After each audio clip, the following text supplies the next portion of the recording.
Hello, everyone. How are you doing? And my name is Ryan, and I work for MiniMax. I responsible for open source model and open source software. And today, I will introduce who MiniMax is and how we use our model to train our last version of model. First of all, I want to introduce who MiniMax is. And MiniMax is a model lab, and we pursue to train every modality of a best model.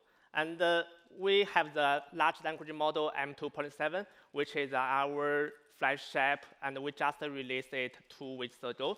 And you can use it with 10% of cost of with the Cloud Sonnet 4.6, but the performance is very close. And we also have a video model just like Hello, and we already released the model half years ago, and we will update the video model last month. And but the Hello model also has a good performance with human physics and the realistic motion. We also have the video model, just like speech and the music model. Both speech and music model supports 40 different languages. And I have to highlight that our speech model only has a good skill with voice cloning, and you only need to input 10 seconds yourself's voice, and it can clone your voice just like yourselves. Okay, here we go. And first of all, I want to introduce the whole open source map, and you can find the interface. And the M2.7 has a really unique position on this map. As you can find on this image, the x-axis is the cost you will use to run the whole benchmark on artificial analyze, and the y-axis is how intelligence of the model. As you can see, M2.7 has a very unique position, and its performance is better than just like NVIDIA, but the cost is very close. And the cost only nearly half less than the GOM 5.1, but the intelligence is very close. That's why when we release our model on the Hugging Face, and it becomes the most popular model at the first day. But what I really want to talk about today is how we can train our model faster and faster. We just use 1 month to train our M2.7 model. So let's go on. And first of all, I want to call back the scaling law. Everyone knows scaling law, right? The scaling law, we need the more data and the more compute and the larger model parameters, then you will get the more intelligence model. It's right. But the problem become a little weird because from 1 year ago. From 1 year ago, the coding agent becomes more and more, and the most important area for the large language model. So, but all the model lab has burned out all internet public data. We already use all the data to do the pre-training. But for the post-training, we need different kinds of data. We call it trajectory. We need this kind of data, which it's a kind of diagram data. It has a system prompt and a user query. It also has the agent thinking, agent output, and agent to call, and also with tool response with the tool. And this is trajectory data. So what we really need data structure is this. But how can we get this data? This data is a lot from the nature. So there are 2 ways for us to gain this trajectory data for post-training. The first way is we ask human to write, yes. But this way is very slow and very expensive. Also, it's finite. It's not enough for us to train a very huge model. So what we really do is we build an agent harness system, and we use this system to generate more and more data. So here it is. As I mentioned, we need to trajectory data. And what we really do, we build the 4-step.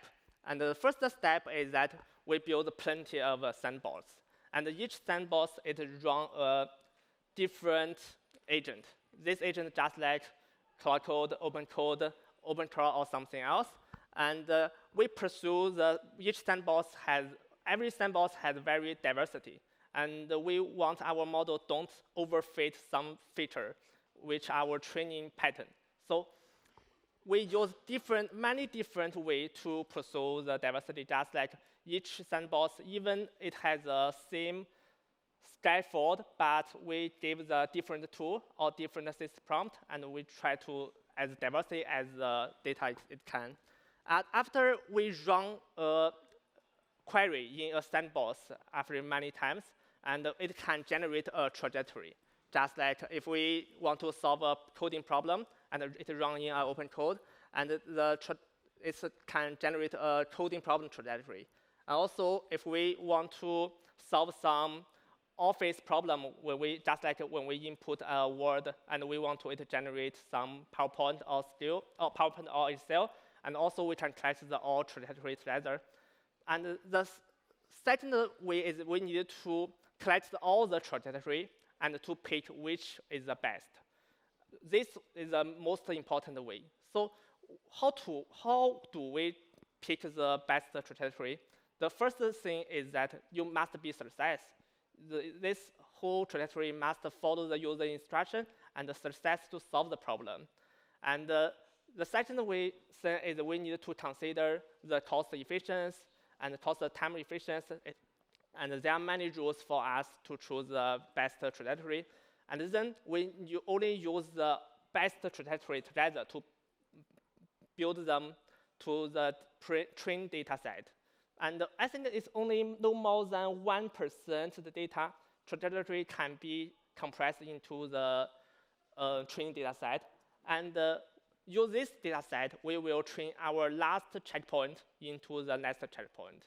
This training, we call it supervised learning. It just follow what's the pattern, what's the good pattern you need to learn, and what's the problem you need to solve. And when we got the new checkpoint, we need to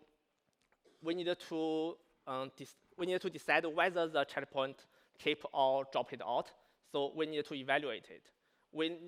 Because during the training process, we only have the several metrics to evaluate, just like the loss. But evaluate a large language model checkpoint is a not easy thing. So we run plenty of benchmark, just like SWE, MLE, and GDPview, and something else, and to get a final report. This final report will teach us whether this checkpoint is better than last, and whether should we keep this checkpoint. And actually, this pipeline we already run for 1 year. And this pipeline is pretty old, and we need plenty of researchers to take part in this pipeline. So what we really do is we design a supervised agent. During this supervised agent, we read some skill, just distill with our research brain, and we teach them how to start a sandbox, and how to build the data set, how to choose the better trajectory, and how to debugging during the training process. This skill is pretty helpful because each hour training a new checkpoint, it needs several days to run a GPU cluster. 1 year ago, the old way is that we need some days to stand by during the training because the training process often have missed some bugs. So I need some days to debug online. But when we have the supervised agent, we told the agent how to debug the GPU cluster when he needs some time. It's really helpful, and we don't need some guys to stand by overnight. And also, we teach them how to run benchmark and do report. And everything as possible as we can, we teach the supervised agent, and to teach him to do the training or whole training loop. That's really helpful. When we build this agent, what we really need to do is to say, hey, agent, and I want to improve the front end still, and can you help me? Then the agent will decide, okay, you want to improve the front-end skill. Then I will build more front-end the data by the sandbox and run the whole pipeline. So if we run this whole pipeline, what we only need is that give him more GPU, more data, and more time, and then we will get more data. And then we will get more checkpoint with a better model. This is the data part. So for another part is that the training part. Previous one, we just use the supervised learning, but the supervised learning only can teach the model what's the right way. How can you follow my pattern? But only reinforced learning can help the model do some high agencies to solve some problem he never met before. So, but the reinforced learning is very hard to training during, especially for very long context. So how we solve this problem? We build a system in-house. It's called Forge, and we want to solve the most three problems during the reinforced learning training. The first is the flexibility, and how can we train with diversity data together? And the second is the throughput, and how can we make the training process more quickly? And the third one is stability. And we actually do plenty of job to solve this problem, and I will give each one example how we solve the problem. Okay, the first one is flexibility. So here is an example for how we train with different sandbox. We separate the sandbox into the two ways. The first way we call it a black box. What is a black box? Black box is just like we just input a query, and it output the whole trajectory. So the black box, just like black box is easy to understanding, just like you use Cloud Code and you input any words and it can output the whole context, and we will use it. And the white box is a little difficult to understand. So white box is that it means we can manage the context at each step. I will give an example. Just like everyone knows our model has the max context, right? And each agent, when it meets the max context, what he do is to compress or summary the context. But the summary will meet some problem, just like we lost some information. So most models don't perform very well after the summary. How can we solve this problem? And we just use the white box. And we build plenty of summaries data, summaries context. And we can mask many information during this summary. And we just want to get the last step after the summary. So we just use the white box and input plenty of summaries data and to get what the last steps the model can infer.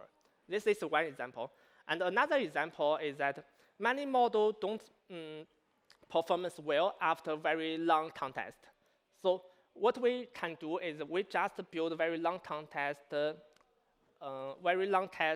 data, and we input the long context. Just like we already have 100 turns, and we just want to the 101 the turns, and we just train that step, and to improve the data, improve the model can perform well during the very long context. This is the white box, and we combine both the black box and the white box together.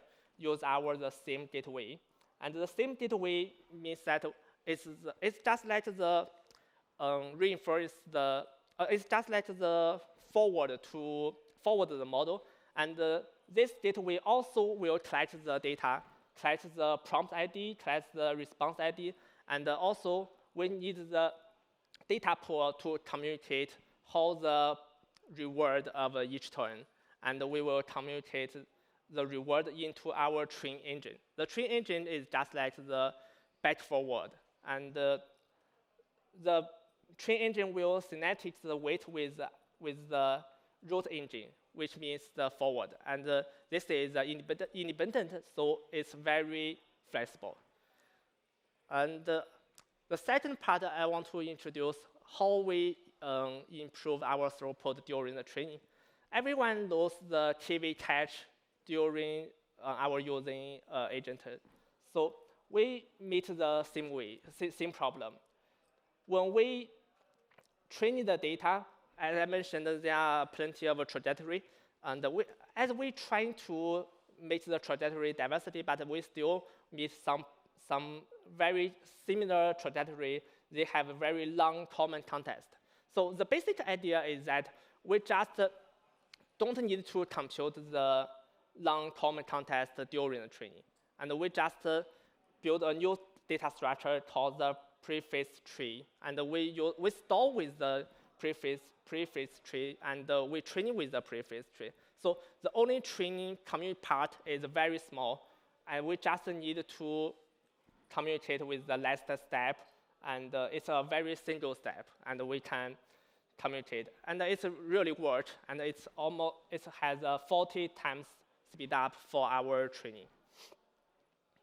And the third one I want to introduce is how we to improve stability during the reinforcement learning. And as we all know, the GRPO group relative policy optimize is very popular during the reinforcement training. It's pretty well, and but we meet some problem during this training process because when this GRPO communicates the loss, and it uses the group, and it will clip very long distance gradient. So, but this clip will lose some information. But this information, we want to pick it up, and to use this information still, let this information to backward to our model. So we designed a new loss function. It's called CISPO. Its full name is a clip importance sampling policy optimizer. So the difference is that we don't drop out this gradient. We just give them a very low importance weights. So what we really do is we change the clip function into a detached function. The detached function means that when it's forward, it goes as well, and but when it's backward, this part will become the importance sampling, and it becomes a weight. And we will add the weight together, and instead of drop it out. So it's really helpful. And when we use CRISPR, and here is another image, we have 2 times the speed up, and during the reinforcement learning. Here's the whole picture, what I said before, and it's a complete the flywheel for our Lab 2 trained model.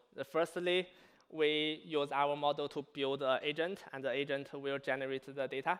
And this data becomes a trajectory, and we'll use our forge system.